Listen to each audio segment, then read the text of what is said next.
Okay, Dumebi, I heard your theatrist yesterday. You said the same thing. I'm asking you today, what do you want? Do you want to cause trouble? You say you can't be in coalition. What do you want? I just answered your question. What do you want? Rufai, please. I don't understand what you mean. You heard my theatrics yesterday. That's the main statement. No, what do you mean my theatrics about the will will of the people? I came here this morning. No, I heard your theatrix yesterday about the will of the people. Can you withdraw Rufai, withdraw that language? That language is insulting. No, I don't tell me I'm here for theatrics. Do you know what that means? Which is your proposition to the people and all of that. And I'm telling you, withdraw that language, Rufai. With due respect, Rufai, withdraw that language. I won't accept using that language. I'm not here for theatrics, Rufai. Okay. No, Rufai, I said I am not you. I don't come in front of TV to postulate. Dumebi, I said theatrics, all right? Go ahead. I'm not saying theatrics. Maybe you didn't hear me properly. I said theatrics. Your proposition to the people. Go ahead, state what you want now. Do you want to cause problem with the ADC or you want to stand instead for the Nigerian people? What do you want? I've just asked you a basic question. If you can't answer it, let me come to Mr. Bolaji. If you can answer what you want. For ADC, what we are saying is that Nigeria is on the brink of collapse. And that these politicians have brought us to this point. And that if we have to do anything about Nigeria, about a new Nigeria, we need new faces. We need fresh ideas. We need fresh ideals. The people who burnt our house cannot say they are the fire brigade who put out the fire. Absolutely not. This is the same song they sang when President Buhari came in. And what happened? Our country went to the dogs. And they are coming with the same playbook again. Before President Jonathan, we saw sponsored terrorism, kidnappings, bombings everywhere, and the same thing is happening anymore again. So the government of the day looks bad, and then you just alter the dynamics of the political equation. Okay, so what you're saying is you cannot work with these people. And you are against them. You are against them. I cannot work with these people. Very good. Okay, I've gotten the point. Thank you. I am absolutely against them. Okay, are you going to go to court, real quickly? Are you going to go to court against them to be able to assert your authority in the ADC? Are you going to go to court against them? Absolutely, yes. Okay, you go to court against them, so you make trouble in court with them. Hello, my people. Just like everyone thought, Dumebi Kachukwu, the presidential candidate of ADC during the 2023 election, has actually kicked against the opposition coalition. Let's head up to the news. Of course, in a political season marked by desperation, alliances and silent betrayals, Nigeria's opposition appears to be building a formidable coalition against the ruling party. But just as the dust was beginning to, settle around this historic move, a loud voice emerged from within their own ranks. The personality of Dumebi Kachukwu, the businessman turned politician, now a familiar face in political corridors of alternative parties, is now kicking hard against the new coalition deal. But why? Some people would wonder what happened. What does he see that others don't? And could this rebellion tear apart the fragile unity the opposition is actually trying to build somehow? That is what we're going to be revealing in this video, because if you watch closely, you will see that a question was actually thrown to him if he's going to be taking these people that he perceives as old folks, politicians, to court, and according to him, he would take those he believed that they have come to hijack the party to court, and this is what we're going to be revealing. A lot of things will actually be explained in this particular video. Of course, in our previous video, we discussed about the coalition of the opposition. Like I updated, Nigeria's major opposition figures, Atiku Abubakar, Mr. Peterobi, and Elrufai met in what many perceived as a rescue mission for Nigeria's democracy. What is the aim? Of course, to form a mega opposition coalition, a united political front that can take on President Bola Ahmed Tinubu of APC come 2027. And various political analysts have actually held the move as historic, especially seeing political titans like peterobi and Atiku Abubakar, finally sitting on a same table again after their 2019 alliance and the 2023 face-offs. So the optics really somehow looked good. The intentions, of course, sounded noble. The plan, I think it's going to be evenly better. But then, not everyone was clapping. That is politics for you.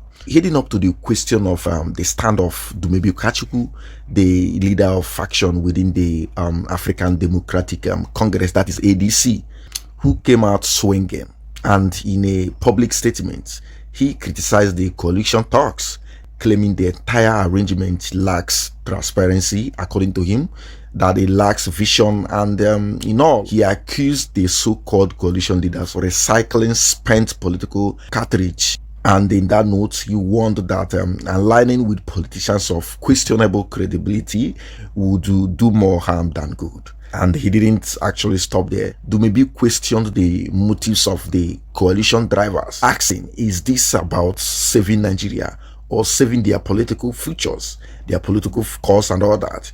And this actually have thrown a lot of a deep stroke into a lot of people. Because, I mean, let's face it, why the coalition preached national salvation, many Nigerians still remember how these same people, these same figures, once betrayed public trust in one form or the other. So the question then is, why is Dumebi kicking against these people, outside what has been said so far? We're going to be breaking it down. First, ideological integrity.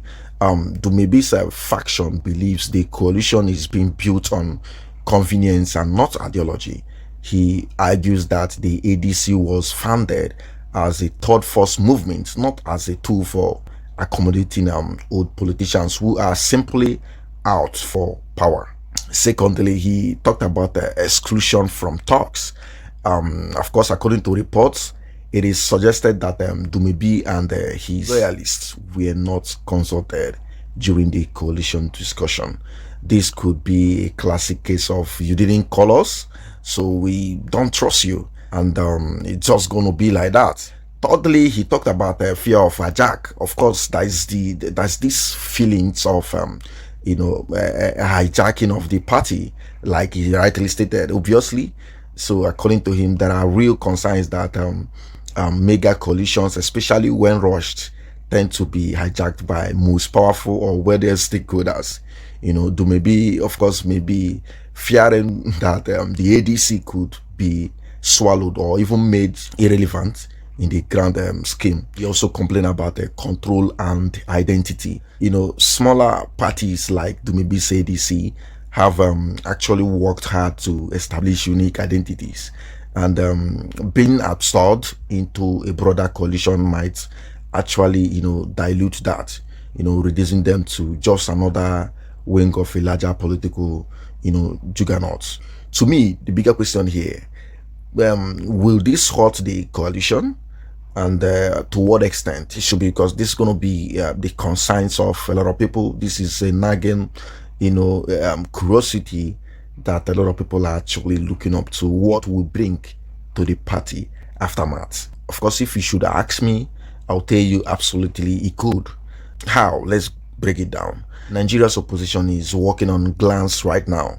Any crack, especially from within, can collapse the fragile trust. Of course, Dumebi's resistance isn't just a minor disagreement. It signals deeper fractures within the so-called united opposition.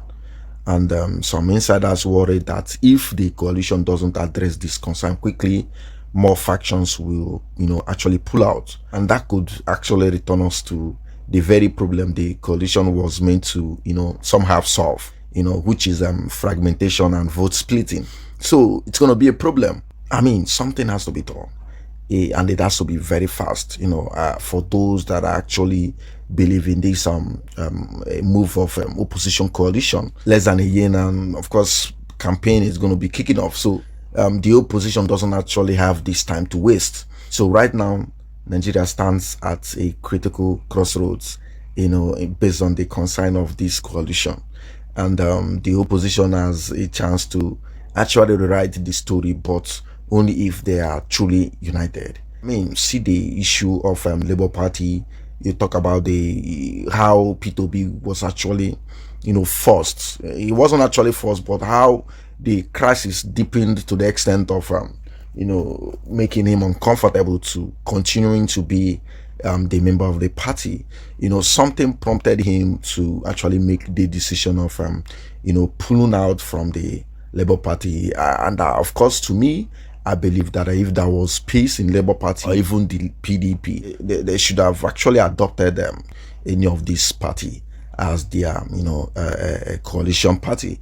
But then all of those things are seeming to be impossible as things are getting soured every day. So Dumebi Kachukwu's bold resistance has now opened the lid on questions we've been actually too afraid to ask. I mean, somebody will wonder if the coalition is for the people, just like Dumebi is actually asking. Because when you see these people face one or two, crisis in their respective political party, you ask yourself, what is the basis of the face off? What is the basis of the crisis and all that? You see that somehow it's about their ambition and all that. So it's just going to be a normal thing. Politicians are always politicians. People that are having crises, in Labour Party and PDP are coming together to, adopt a new party. Are they not the same people? Wouldn't that be a form of a coalition to actually kill itself? And some other people will ask if Nigeria's opposition finally is rising or it is eating itself from within. So these are the problem. We sense this coming. There's always stuff like this. But then, to me, one thing is very certain, looking out for the current functionalities within the opposition coalition at the moment, true unity cannot be forced. We all know that it cannot be forced, because even if you try to force it, it might bring the disaster of, should I say, holistic disaster that may even, lead the party into disarray. So true unity cannot be forced. For me, it can't. And forced unity cannot also win elections. These are the things, the key points that's going to be dragging the opposition down. So the opposition must choose, confront the hard truths now. Otherwise, it will be humbled by the ballots again. Remember what happened in 2023 election? It was just about the splitting of the vote. And this was how the mandate was lost in the hands of the APC, according to those that actually perceive it as so. So this is Nigeria's moment of political truth. The time for stage managed photos and handshake summit is over. The people want answers, integrity, and a real alternative. I mean, Dumebi should also not isolate himself from the same things that he's actually accusing these same politicians for. If it's not for your own selfishness, of what basis as well are you going to come out to, say the things you are saying right now? I mean, it doesn't even make sense to me. These are the things that sometimes I ask myself, why are politicians like this? You can't isolate any character. You can't, sieve out any character to say that, yes, this person doesn't have this. They are all the same thing. And to me, when this came up, a lot of people were saying, all these old politicians, all these new politicians, those things are very necessary, because there are things you need to win elections. And this time around now, it's about winning the election, not necessarily because of election's sake. It must be of a stand of winning election. That is what people don't know. And these things, for you to actually take off from Tinubu, you would have to be like Tinubu. It is as simple as that. You need people that would spend just like Tinubu. Democracy in Africa, we know the extent it has actually, been weaponized by these people. So you really need just to do that. And people that are believing in this set of coalition groups, I don't think they just trust them with their 100%. Most of Nigerians that are actually following these people, they may not have that trust of 100%, but at least they are seeing these people like less efforts. And also, to me, I think the party should as well reach out to the Dumebi group, and him coming out, coming up as the people that have been in the party also have right for questioning of all these things and all that. And I think somehow it's also important that he's bringing up this whole thing early enough. So I would conclude with this: in every great political shift, there are always voices that stand apart. Normal. It is always normal, especially in Nigerian politics. It is not out of actually stubbornness. No, people see it like that, but it's not. It might be out of conviction. So Dumebi Kachukwu may not have the numbers, but he has raised a question that deserves an honest answer. I mean, he's the member of the party, and he has been the member of the party. He was not just the member of the party, he was once the leader of the party, because when he had the opportunity of flagging the presidential, flag, that automatically makes him the leader of the party. So he deserves that respect. So this allows us to understand that unity in politics is not by in any way forged by selfie, closed door meetings, or even clever press releases. It is not, but it's built on trust, transparency, and track record of putting the people first. But then, if this coalition is just a horrid alliance of old rebels with new desperation, then it is destined to fail, obviously. But if it is born from genuine, repentance, clear ideology, and a people driving purpose, political affiliation, then maybe, just maybe, it can actually, bet a new Nigeria. We, the people, are not, waiting to be impressed at all. People are not waiting to be pressed. They are waiting to be respected. They are watching and they are listening as well. And come 2027, they will not remember just what you said, but how you said it, who you stood with, and what you truly stood for. The road to change is never smooth. Everybody knows. And believe me, that sense is not always disruption. It can be a mirror reflecting hard truths. Whether Dumebi Kachukwu is a spoiler, like people are already calling him, or a prophet in the wilderness, time will definitely tell. But for now, the question remains, is this coalition ready to actually lead, or just desperate not to lose? That is all I have to say about this. This is a better perspective, and this has been your political deep dive. If this story gets to you thinking, don't forget to like, share, and hit that subscribing button. And of course, you join the conversation in the comments below, because democracy doesn't grow in silence at all. You need to say something. Just wake up and say something. Stay awake, stay wise, and most importantly, stay political aware.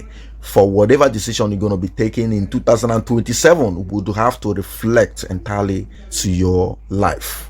Stay tuned for more episodes of videos like this. Thank you.